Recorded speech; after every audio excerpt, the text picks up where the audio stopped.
Bom, no dia 9 de dezembro, ou seja, está pertinho aqui, é comemorado o Dia Internacional contra a Corrupção. E aqui no estado de São Paulo, nós temos a Semana de Combate à Corrupção. A gente vai conversar aqui na TMC a partir de agora com o Controlador-Geral do Estado de São Paulo, Rodrigo Fontenelle de Araújo Miranda. Como é que vai? Muito bom dia.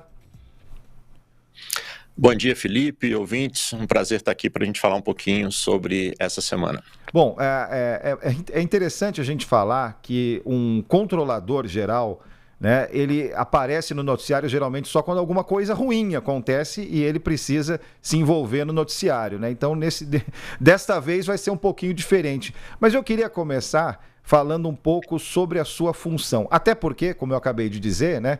Quando acontece de noticiário, acontecer alguma coisa, é o Corregedor-Geral da Justiça, corregedor de não sei onde e tal, aparece, é porque tem alguma coisa errada acontecendo. Então conta pra gente um pouquinho da sua função.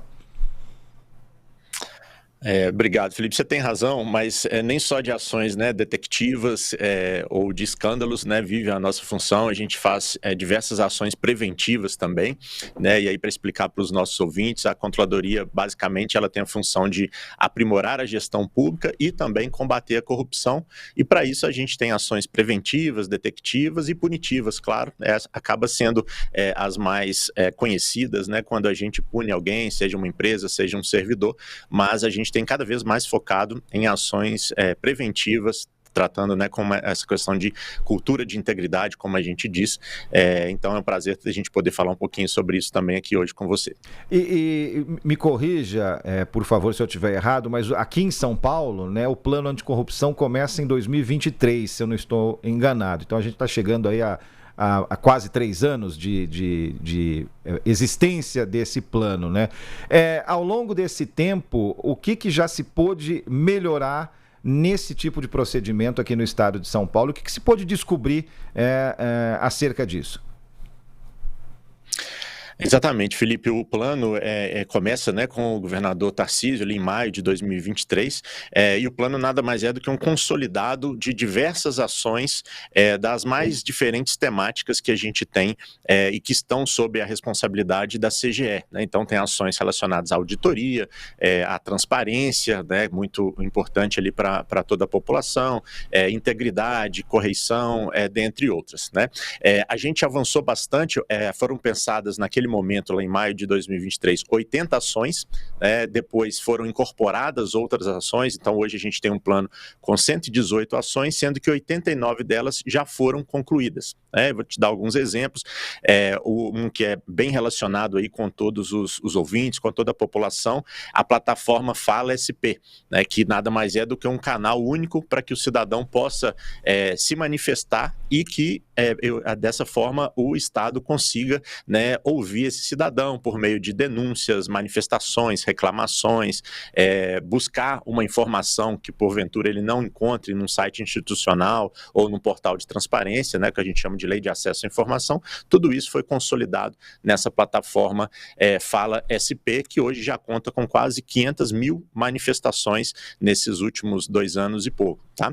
Além disso, a gente avançou bastante em termos legislativos, né, de legislação, melhor dizendo. Então, a gente tem hoje um novo Código de Ética da Administração Pública Estadual, um decreto de conflito de interesses, uma instituição de um sistema de corregedoria, né, de ética e responsabilização, como a gente chama.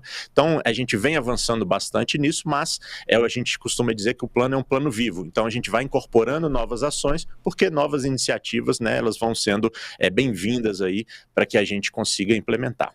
A gente tem uma coisa interessante, corregedor, que é até uma mentalidade que talvez precisasse mudar e está mais que na hora de mudar, que é o cidadão anônimo, a cidadã anônima, que quando tem algum direito ferido, né, estamos falando aqui do âmbito do Estado de São Paulo, porque a gente está falando aqui no momento disso, mas de em qualquer relação com o poder público, né, com o Estado, qualquer que seja, aquela sensação de que não adianta reclamar.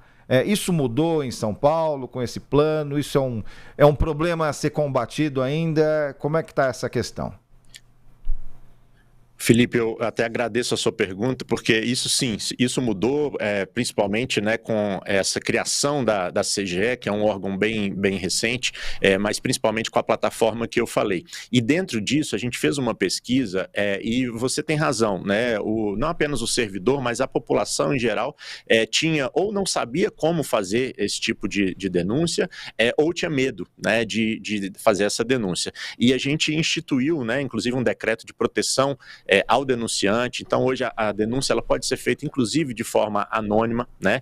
Tem um compromisso anti-retaliação também, isso em legislação. Então, aquele que identifica que um servidor está cometendo um desvio ético, um ato de corrupção, uma fraude, o que quer que seja, ou uma empresa no seu relacionamento com o Estado, né, também não está fazendo da forma adequada, o cidadão ele pode sim denunciar, ele precisa sim, a gente conta com esse apoio, e ele não vai ter essa retaliação, ele não precisa ter medo em procurar o poder público, porque isso, além dele não ter essa retaliação, isso vai ser apurado dentro dos canais ali, dentro da forma como a gente tem na própria CGE. Bom, como é um plano que está sempre mudando, né? O senhor usa até a expressão plano vivo, né? O que o senhor enxerga como o objetivo fundamental para, vamos pensar assim, 2026, que seria o último ano da gestão, claro, né? Caso essa gestão não seja renovada, mas enfim, um objetivo, uma meta para o ano que vem. Isso. O meu antecessor, né, o Wagner, controlador, ele teve um desafio muito grande, que era estruturar, né, a CGE. E parte dessas iniciativas que eles acabaram tendo, elas estão sendo entregues agora, né? Então, olhando internamente, a gente vai conseguir entregar agora diversos sistemas, dentre eles, por exemplo, um sistema de cruzamento de dados, que vai nos ajudar a ter uma celeridade maior nas nossas ações, né? Uma produtividade maior. Olhando em termos externos, a gente está assinando agora no final do ano de 2025, mas para a realização em 2026, um termo de parceria com a OCDE. É a primeira vez que um Estado da Federação, né, um Estado brasileiro, assina diretamente um acordo de cooperação no sentido de avaliar todas essas ações que a gente tem feito em relação à integridade. Antes, esse acordo só tinha no âmbito federal, realizado lá em 2021, pela CGU. Então, a gente tem diversas outras ações para que a gente chegue perto, vamos dizer assim, da conclusão desse radar anticorrupção, né, deste plano, mas que a gente sabe que a ideia não é nem chegar no 100%, porque a gente está sempre incorporando novas ações, né, por isso eu disse, né, usei a expressão plano vivo, porque a gente sempre tem o que melhorar, né, e outras iniciativas para a gente implementar no Estado, seja em 2026, ou seja, né, em outros anos. Tá certo, então, aqui na TMC nós ouvimos o Controlador-Geral do Estado de São Paulo, Rodrigo Fontenelle de Araújo Miranda. Muito obrigado pela conversa aqui na TMC. Bom fim de semana, até uma próxima vez.